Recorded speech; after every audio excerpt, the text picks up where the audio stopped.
Welcome to episode 584 of 585 of Salsido Paranormal.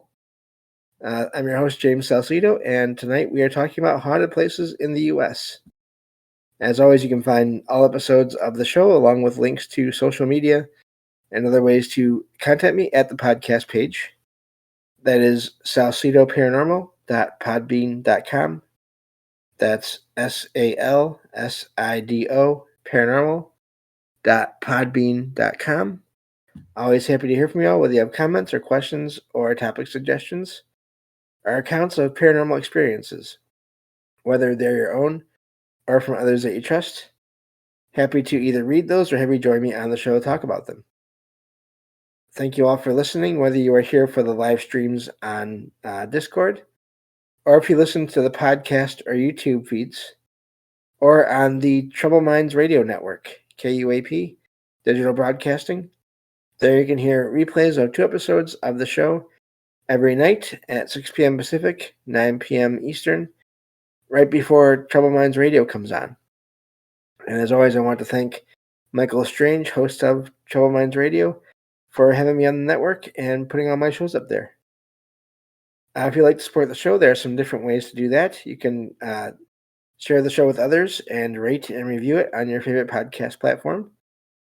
That would be greatly appreciated. You can also find books I've written over on Amazon, paranormal fiction and nonfiction, with one coming out sometime soon.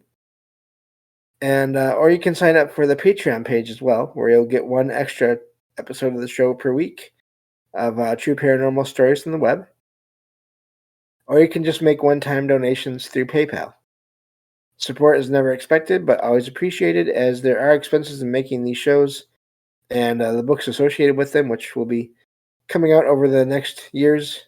Basically, just trying to put out this podcast in different formats, and that one of those is going to be books. So, but yeah, expenses are always there. So, including equipment and research materials and travel expenses in some cases. So I think that covers all of that, and we can get back to haunted places in the U.S. here. We're still on Arizona, and so we'll get to our next location here. And we're only in the beginning of this section on Arizona, so got several, I think a good 5 or 6 more places to go. I forget now how many. But anyway, the one we're on now is the Copper Queen Hotel in Bisbee, Arizona. It's said to be haunted by several spirits, including a former resident and another former female resident and a male spirit in the basement. Excuse me. This first article is from onlyinyourstate.com.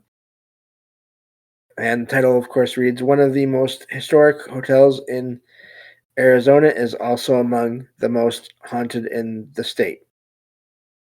And so let's see here.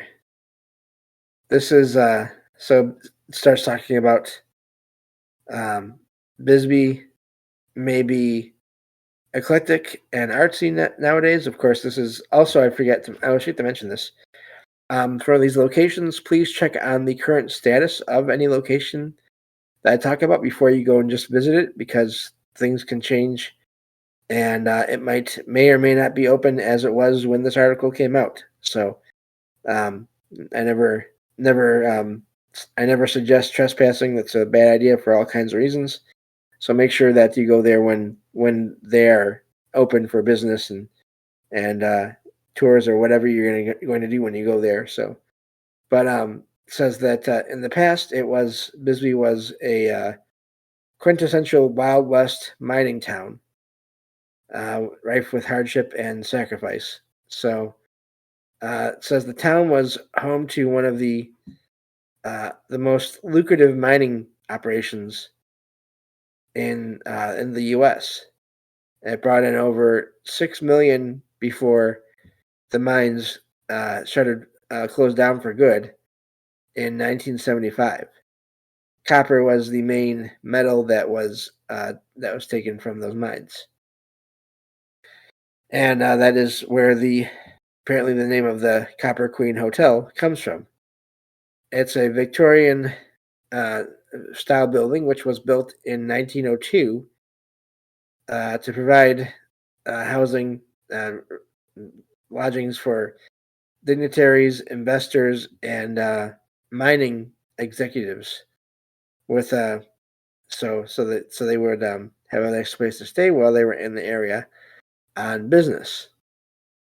And even though it's gone through renovations to adapt to the changing times, it still has a lot of features from back then as well. So, um, talks about the way it looks. It talks about how once you step inside, it feels like you're back in the past, and there are a lot of old and so antiques and old photographs are they fill the lobby and hallways, and which allows guests to experience what Bisbee was like during its heyday. So the hotel has also now they go into details about the hotel as of recently, and here after that it gets into the paranormal side of things. It talks about how there's the the structure hasn't really and layout have not really changed that much, which means they say might lead to more paranormal activity. The restaurant and saloon are still in their original locations, which that is that doesn't always happen. Things get moved around in locations over the years, and so talking about rooms 401, 315, and 412 are the most notoriously haunted spots in the hotel, and has apparitions of an older gentleman in a top hat, a heartbroken woman who died in the other room, and then a young boy who also passed in the San Pedro River in the third room, respectively. So, of course, as through when you go through time, there's always going to be tragedies in different areas, whether it's in the location itself or nearby. So, let me see here. So that's it for that first article there. Doesn't really go into much of what's the activity actually is. But we have one more article here we can go through. And this is from hauntedrooms.com. And the title is just, it says Copper Queen Hotel Ghosts. So let's see here. This is, yeah, so around the second article here. I always try to find two articles because I like to have at least two. It says there are reportedly three resident ghosts in this Copper Queen Hotel, according to this article here. And it basically mentions the three that I just mentioned: the older man, the woman, and the boy. So the guests and staff have claimed uh, to smell the scent of a cigar either before or after seeing him. So that's amazing when you get this sort of a apparition plus this the scent in the air. He it says he mostly appears in a doorway, which is amazing because thanks to Troubled Minds Radio, we know that doorways can have actual effects on people. I always think of them as sort of portals, potential portals anyway. But and sometimes he's seen as a shadow in the rooms that are located on the fourth floor. And that's an important thing to note too regarding shadows and things like that and shadow figures. That's why it's really hard to me to ever pin down what a shadow is when people see shadows moving around places, because I do think there are separate entities that you could call shadow figures, but I also think that some spirits can just appear as shadows, just as it's mentioned here, which is a possibility. So, uh, talks about the second ghost, and the most infamous is that of a woman in her 30s by the name of Julia Lowell. So it says here in this next section, it is said that, which means It's maybe a legend or sort of just a story that she was uh, basically uh, she was a lady of the night, basically, um, in the hotel there, and so that's where she would basically work. And supposedly she fell madly in love with one of her clients, and he when she told him that, he no longer wanted to see her, and so basically that everything went downhill from there.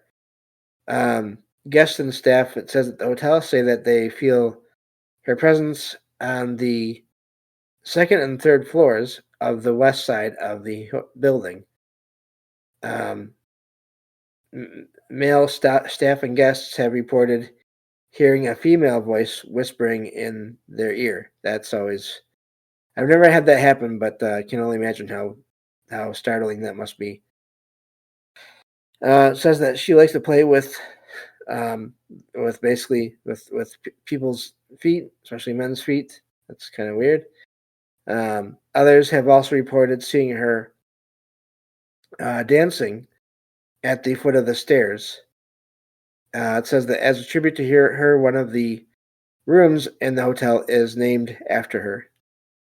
The third ghost is also the youngest, it says, the ghost of a little boy. So his presence in the hotel, it says, is explained through his relatives or parents who once worked at the hotel. It's reported that he passed away in the San Pedro River there. So guest says have reported objects being removed by the young spirit in their rooms. Others have reported hearing footsteps in the halls and giggling. The little boy spirit has never been seen, only heard. So that's a lot going on there. A lot of activity. I wonder how often activity of one type is mistaken as any number of those three apparitions are. Again, I think whenever it comes to these places, they may be there, but you also can't discount other apparitions, other entities or spirits sort of coming through or um, stopping and staying for a while. I don't think so. Um, Talks out here or next here about the history of the hotel.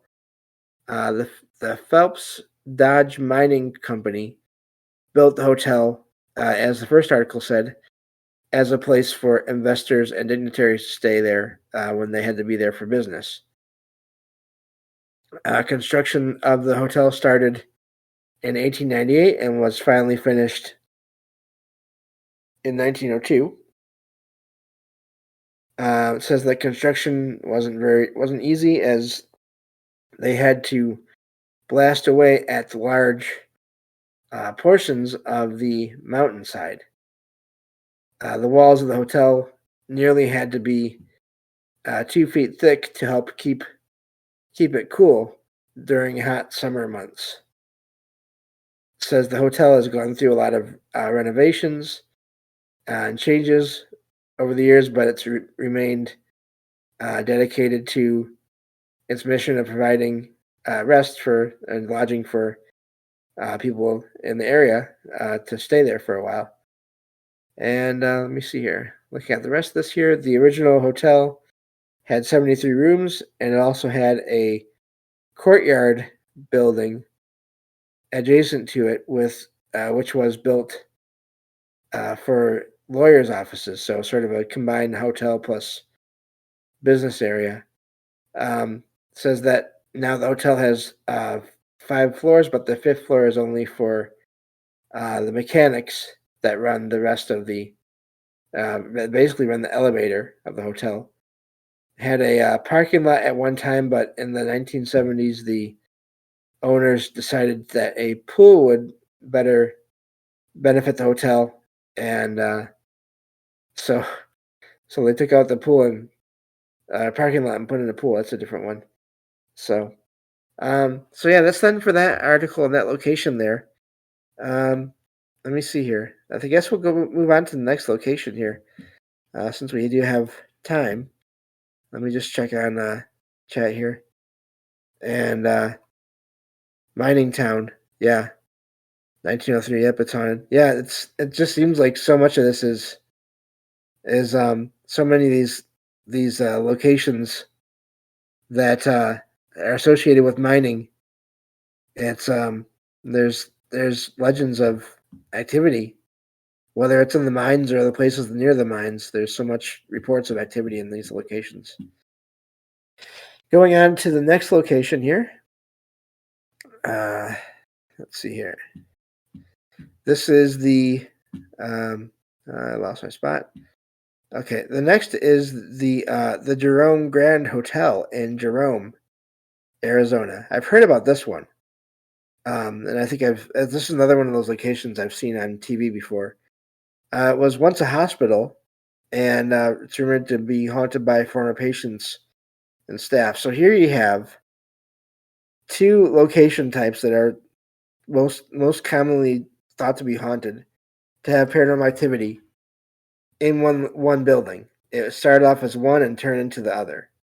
It went from a hospital uh, to a hotel. So that, to me, almost, I mean, that you can never say guarantees, but it can't hurt anyway. The first article here is from onlyinyourstate.com, and the title reads, "The story behind Arizona's haunted Jerome Grand Hotel is seriously creepy." It talks about how usually when people come across, or when the website comes across haunted hotels throughout the U.S., they'll find the locations with one or two truly active ghosts in them that have made the location their forever home, it says. But of course, when you have, some places seem to have a lot more than that. So it was built on the top of Cleopatra Hill, quite the name there, and it is still there today. And it says it overlooks the Verde Valley. It's one of the highest buildings in the area. So it says it's 5 stories tall, made of concrete, and originally served as a hospital. It was originally built as the United Verde Hospital in the late 1920s. And there are stories of supposed spirits that have stayed around since that was a hospital, um, and all the way through today. Says that back in that era, the town's main attraction was the copper mining in business. Another one of these locations associated with mining, which eventually came to an end in 1950. For many years, the town basically started a decline after that, only to come alive again in the 1970s. And one of the creepiest parts of the hotel, according to the article, is the historic self-service elevator. It says that as old as the hotel itself, that's it's amazing it still works. In a way, the elevator is said to be the oldest of its kind in all of the state of Arizona. Of course, tragically, in the mid 1950s or 30s, a man was found dead in the basement after being pinned underneath the elevator. Considering the elevator was functioning perfectly, some believe the man, the death was not an accident, but actually a murder. So, and the spirit of this man is supposedly seen around the hotel, especially in the basement. Another common area of the hotel that is said to have paranormal activity is the hallway and stairs. Many people that visit often claim to hear the sounds of people pacing in the hallways, as well as going up and down the stairs. So talks about how one of the most popular rooms for ghost hunters to stay in is room 32. Uh, and there's those that choose to stay there will usually have have an assortment of experiences there.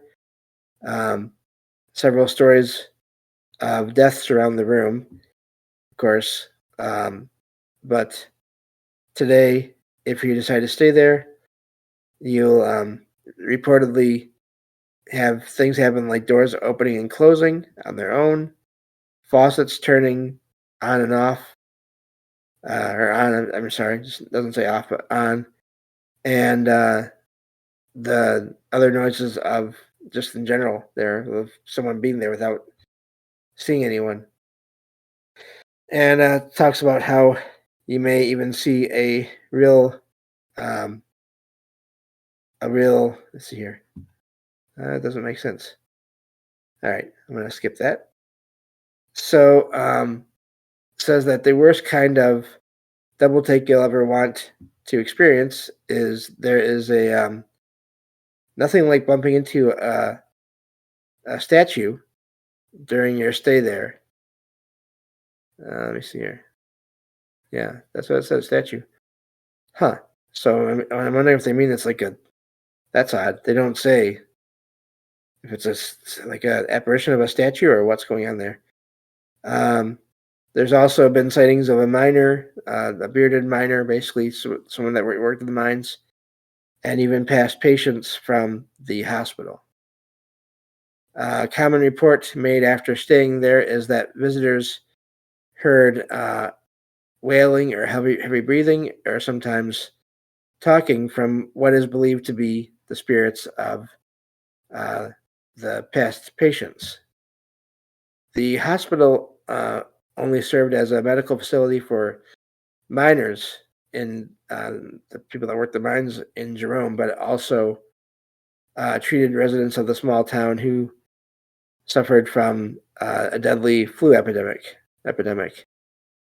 So let me see here. It talks about as far as the bearded man that is seen. He appeared on several different times, and they've happened many times over the years. So let's see here. Talks about how you can just search the name of the location online and find plenty of articles about this location, probably videos too, which I can confirm. There's plenty of options here. And let's see here. So it talks about more of the history of the rooms themselves. And yeah, I think that's where we'll leave it here because we're just about out of time. But there is one other article. I will include that in the episode description. And so you can check that second article out for yourselves. But that's all the time we have for today for these locations. It's amazing how much mining operations come up in all this. So, um, so yeah, let me see. Looking at the chat here. Yeah, there's said that, yeah, maybe that's what it is. Maybe it's a statue that has moved somehow, or maybe the appearance changed. Speaking of the appearance changing, it looks like the appearance changed in my Discord. The text looks like it got smaller, unless it's just my eyes. Oh well. Anyway, so yeah, that's the history of mining operations just throughout the country seems to, in a lot of cases, generate paranormal activity. But that's all the time we have for this episode. Thank you all for listening, and I will talk to you all on the next episode of Salsidoparanormal. Take care.